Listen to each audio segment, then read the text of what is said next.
Continuamos con esta entrevista con el ingeniero Radamés del Carmen. Él es el administrador, gerente general de la empresa Edesur Dominicana.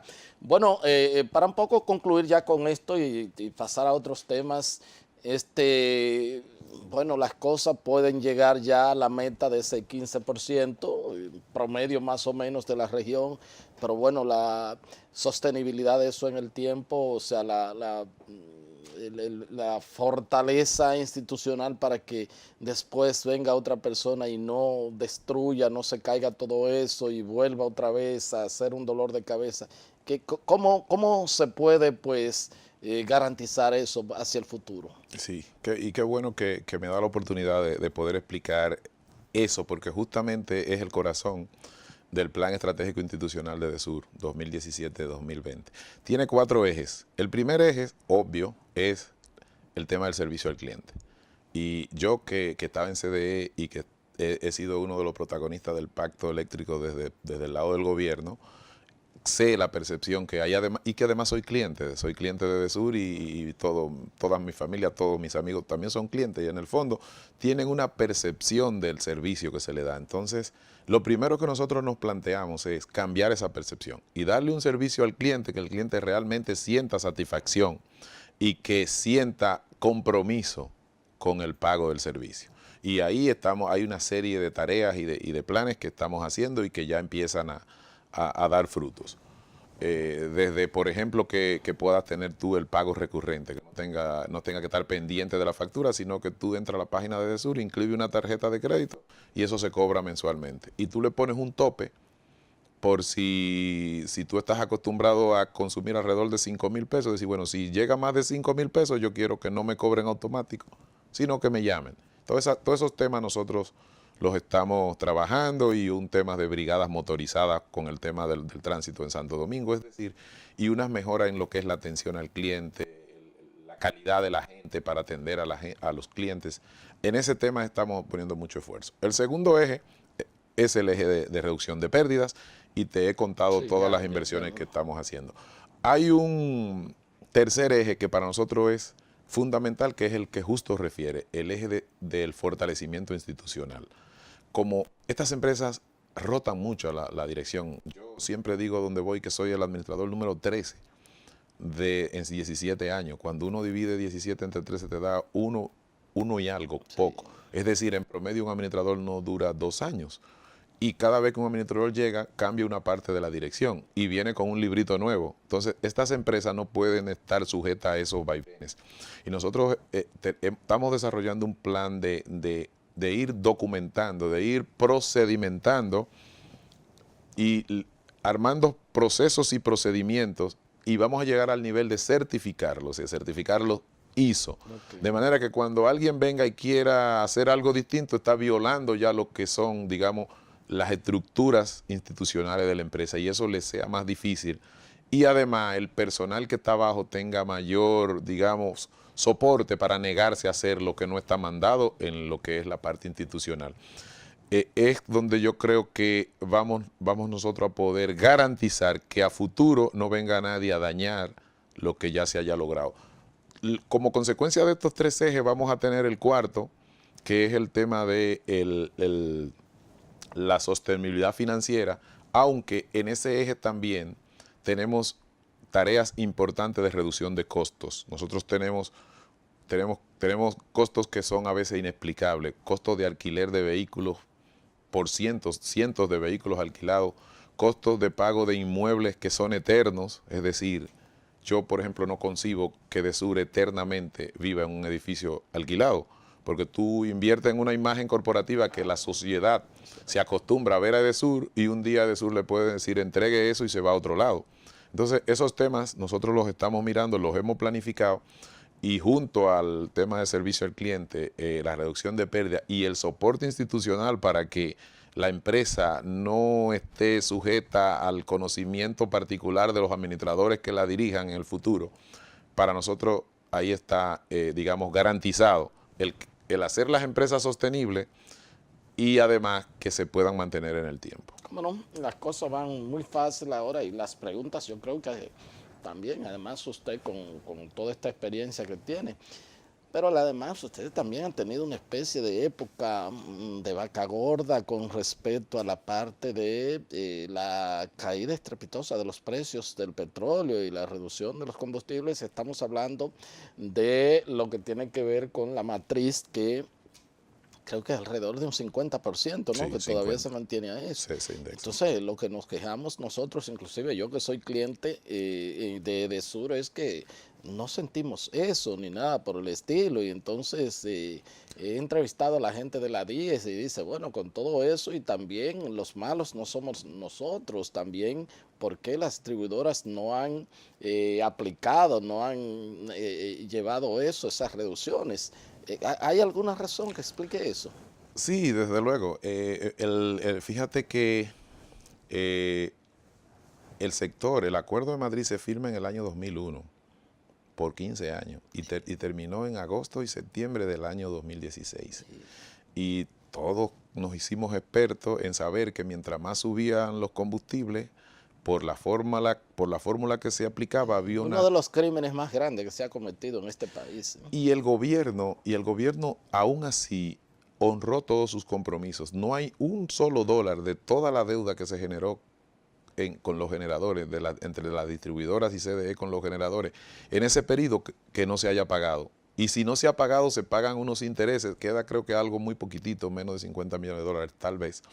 Y se paga un interés que ojalá, ¿verdad? Cualquier ahorrante normal que le pagaran claro. eso. Entonces sí es cierto que hemos tenido un respiro en los últimos años, digamos en los últimos 2 años y algo, con el tema de la baja que ha tenido los precios derivados del petróleo, pero el gobierno había estado manteniendo la tarifa congelada en todo ese tiempo. Entonces, de alguna manera, este respiro que en el fondo, si lo analizamos bien, coincide con lo que sería una especie de tarifa técnica. Es decir, digamos que las EDES ahora lo que estamos teniendo es el margen de compra-venta que siempre debimos tener. Es cruel, sí, que los clientes nosotros no podamos transferirle eso, porque al final el gobierno, que es el que nos ha mantenido y nos sigue manteniendo con este déficit, tiene también otros compromisos en la sociedad que tiene que enfrentarlo. Entonces, nosotros lo que hemos traducido eso ha sido en sí en más horas de servicio, y lo que hemos flexibilizado aún con pérdidas antes.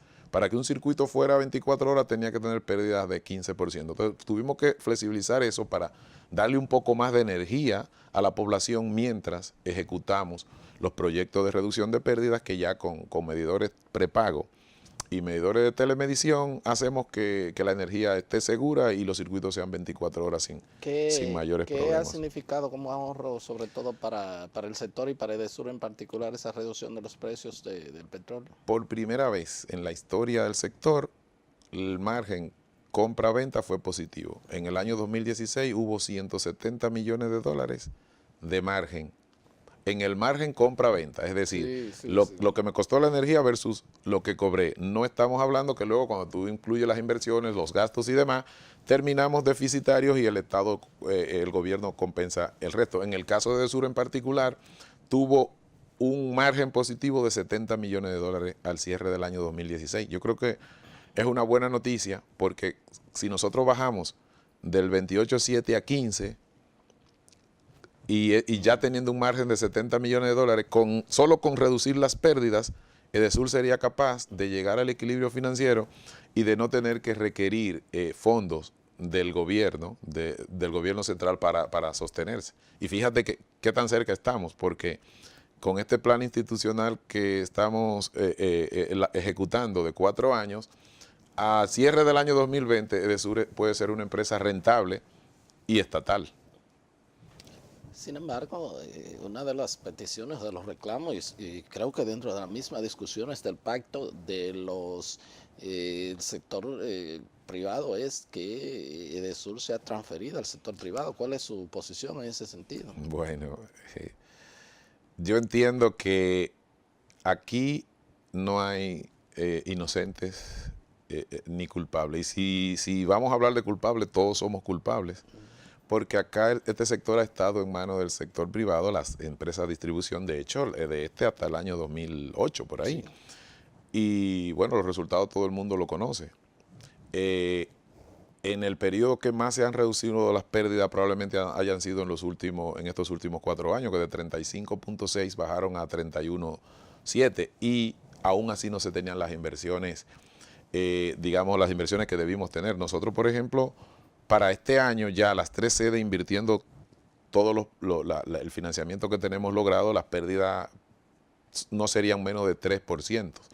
Entonces yo entiendo que si el Estado, si el gobierno garantiza una correcta administración, si garantiza, si digamos compromete los fondos necesarios para que se ejecute el plan de pérdidas, y si mantiene un régimen de vigilancia y de consecuencia sobre las empresas de distribución, vía la CDE, por ejemplo, yo no veo la necesidad de traspasarla al sector privado, o sea, porque al final estamos hablando de un servicio público, que lo vamos a tener que dar obligado. Y fíjate lo que nos ha pasado, por ejemplo, en las terrenas. Era un sistema privado y el gobierno a través de la CIA lo tuvo que intervenir.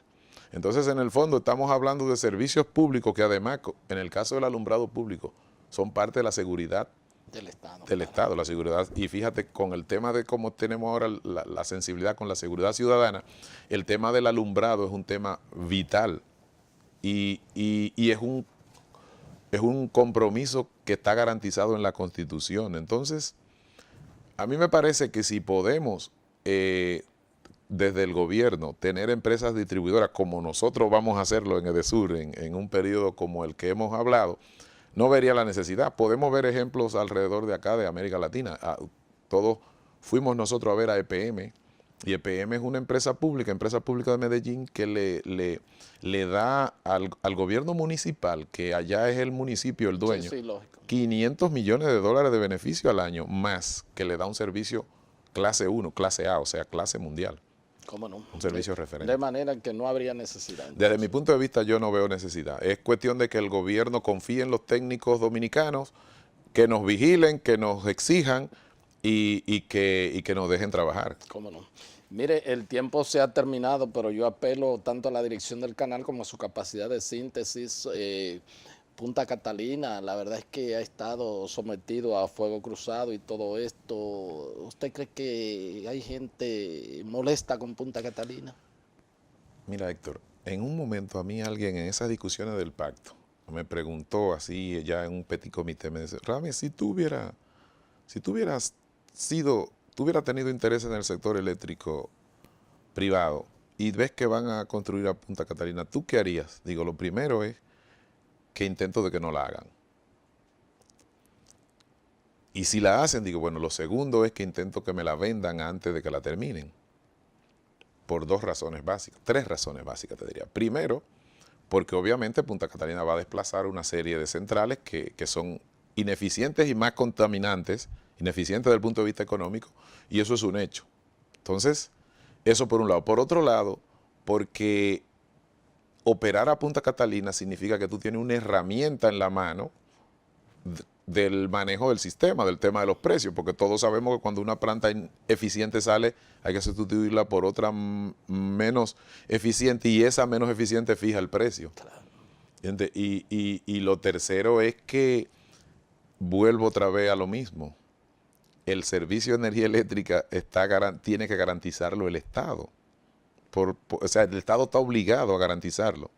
Entonces, aún las empresas privadas quiebran, el Estado tiene que intervenir, no puede renunciar a ello. Entonces, si el Estado puede de alguna manera hacer esa actividad y permitirle al sector privado que también desarrolle, pero yo diría a un sector privado que cuando asuma, como se le dio en el periodo 2001-2015, que hiciese las inversiones que se necesitaban en el parque para que fueran competentes, cuando encontraron unos contratos que le favorecieron, se cruzaron de brazos y querían que nosotros esperásemos que llegase el tiempo de que terminaran los acuerdos de Madrid con los brazos cruzados. Decidimos hacer Punta Catalina y nosotros entendemos.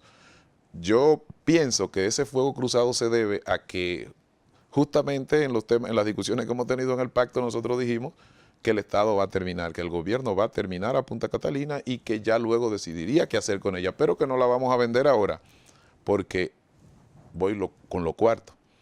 No es lo mismo una planta que cuesta 2.000 millones de dólares, una máquina, a una central de 2.000 millones de dólares que tiene un contrato de 15.000 millones de dólares en los próximos 15 años con las empresas de distribución. Claro. Tú sabes que una empresa vale por el contrato que tiene, no por los hierros que están sembrados en la tierra. Entonces, el que compra Punta Catalina sabe que la tiene que comprar antes de que haga el contrato, porque después que se haga el contrato de compra-venta de energía, 5.500 gigas para las EDES, de una energía de ese precio, para tener el margen que puede tener en el mercado con el tema del despacho de centrales, estamos hablando de miles de millones de dólares de ganancia que te va a dar ese activo en los próximos 15, 20 años. No nos olvidemos, Héctor, para cerrar, que las Itabo, que también son a carbón, se construyeron en el año 82, la primera. Claro. Estamos en el 2017. Se ha dejado cuarto por pipa. Ahora tú sabes que producen más que antes. Las Itabo comenzaron con 128, ahora son de 132. Entonces estamos hablando de centrales que te pueden durar 50 años.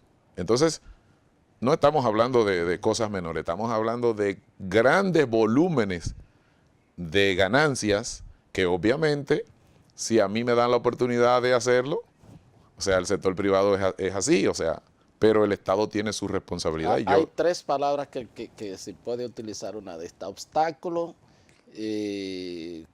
conspiración, y la otra es, pues,